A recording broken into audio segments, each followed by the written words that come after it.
Hello, Aurantius family, a new podcast episode in our YouTube channel, and this time we are with James Bradley, Senior Sales Manager at Reef Luxury Developments. Introduce yourself, please. Yeah, okay. Thank you. Welcome. Thank you very much for having me. My name is James, Senior Sales Manager, as you said. Originally from the UK, but then I lived in Spain for many years. Okay. And I've been here in Dubai for 7 years, working in real estate all my career, which is too long to Even in mention. Spain and UK? Yeah, Spain and UK. Okay. I studied real estate, university. I won't tell you how many years, but a few decades. And the last 7 years here in Dubai, working for a few handful of developers. Okay, and why Reef? Reef attracted me because it's a newish developer. We've been around for 2 years, and there's therefore the potential to grow with a new company and also to influence the way that it grows. But the main thing was our innovation and technology, which sets us apart from any other developer. So we have an offering which nobody else has around the world, and that's what really attracted me. Okay, so as you know, I prepared some questions, but first of all, I want to know more about Reef's identity, since it's a new developer, right? Yeah. So Reef has managed to stand out in Dubai real estate markets, Dubai's competitive real estate markets. But how would you describe Reef's architectural philosophy or signature style right now in Dubai?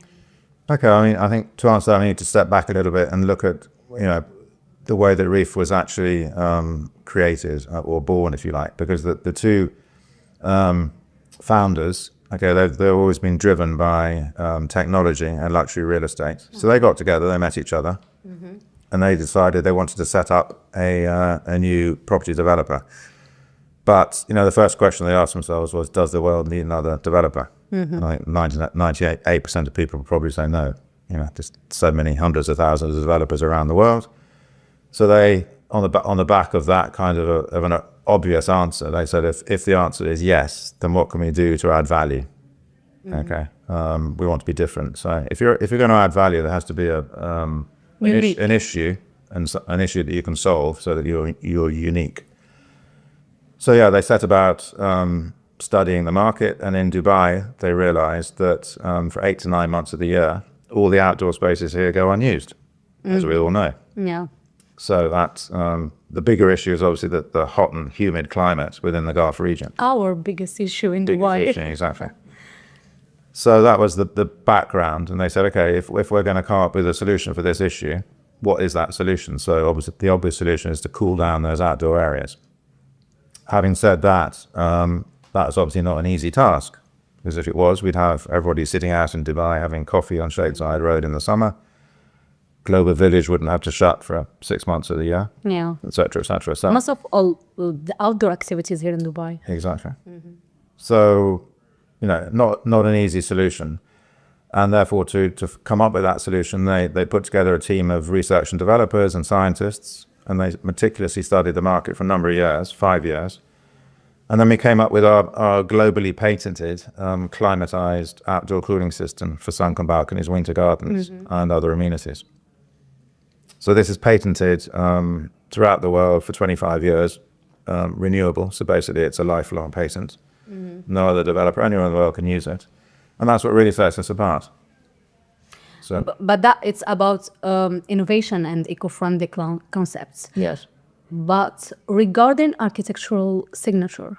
So that's the big part of the architectural signature, our sunken balconies, climatized sunken balconies. So that's what every single apartment has. Okay, so the project depends on this part of the facade? Yes, on the facade, yeah. We have the sunken balconies. And then, in terms of the other architecture, we have our signature color scheme, which is actually Tiffany blue. We have an agreement with Tiffany. Like your logo. Our logo, exactly. And then all our developments there, they're very sustainable. Our 3 pillars are innovation, sustainability, and community. We have sizes which are, generally speaking, a little bit larger than the competition. Our units are pre-installed with smart technology, Alexa and the like. Our appliances are very high-end. German appliances, Bosch, Grohe, cetera, et cetera. So, those are architectural features which set us apart. Okay. Yeah. So we all know that Dubai skyline is evolving faster than ever. So how does Reef decide on the location for its new projects, and which areas do you believe hold the most potential today? Okay, so one of our core values is excellence, and that we carry through right from site selection through to project delivery and project design and delivery. So site selection is very important for us. We always try and choose corner plots or plots that are adjacent to future public transport hubs.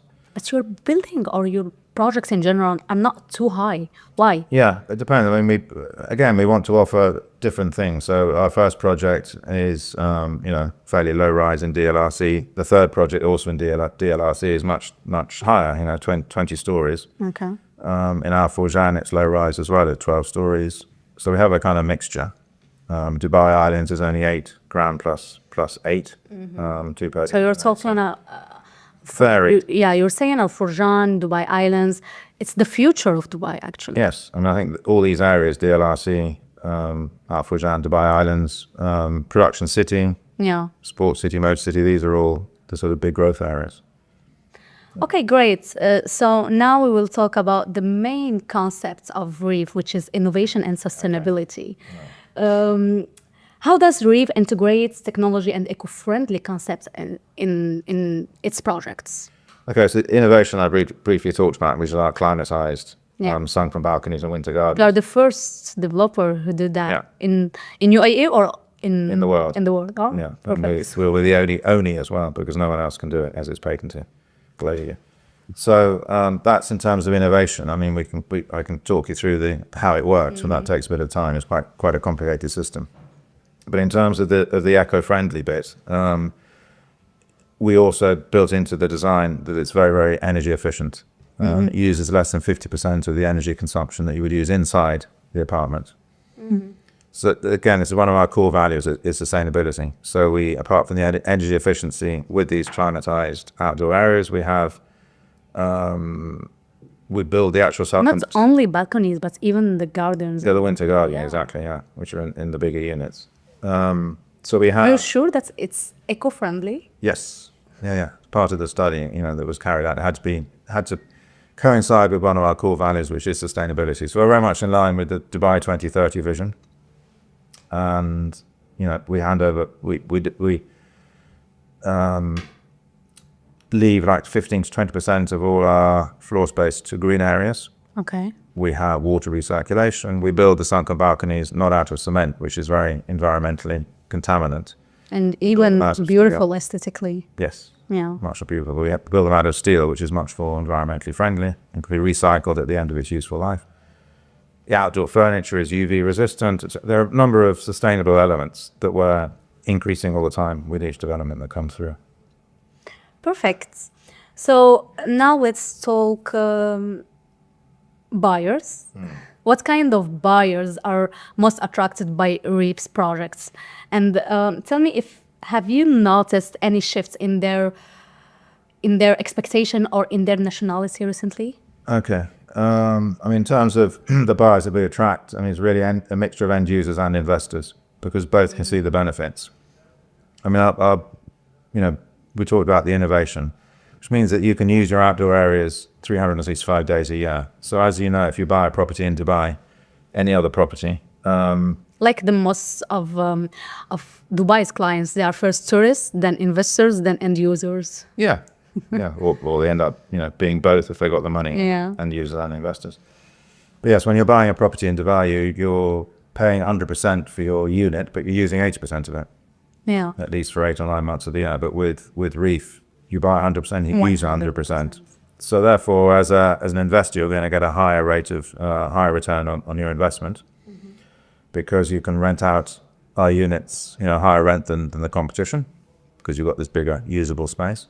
And if you're an end user, obviously you're enjoying 100% of what you buy. You're not wasting 20% of that money. So it appeals to both types. And we've designed our buildings to be, Reef 1000 is probably, attractive to both end users and investors in DLRC. In our Forjan, I'd say it's very much an end user product. And then our other project in DLRC, which is 998, is very much an investor product. So, in terms of nationalities, our top 10 buyers at the moment, top is UAE, Locals. followed by India. Yeah. And then we have Saudi Arabia, France, Pakistan, and then we have European countries, the UK, Germany, Italy, Netherlands. Okay. And the last one in the top 10 is Syria. So, Turkey? No. no, not in the top 10. So we have Turkish buyers, but not in the top 10. So, it's a mixture of Europe, more 50% European, 50% kind of from the region. So it applies to, a very wide area. That doesn't mean to say, obviously, we're not selling to other nationalities, but these are just the top 10. Okay, interesting. So now it's the last question. If you had to describe Reef's vision for the next 5 years in Dubai, in one sentence, what would it be? Okay, well, I mean, I don't want to speak for either of our two founders because they have a very clear vision, but I think it's to be basically the number one innovation and AI-driven developer in the world. So you could say that we will find the James Bradley in AI in 5 years from now? Possibly, but hopefully an improved version. Thank you so much, James Bradley. My pleasure. Thank you very much. Thank you. Okay.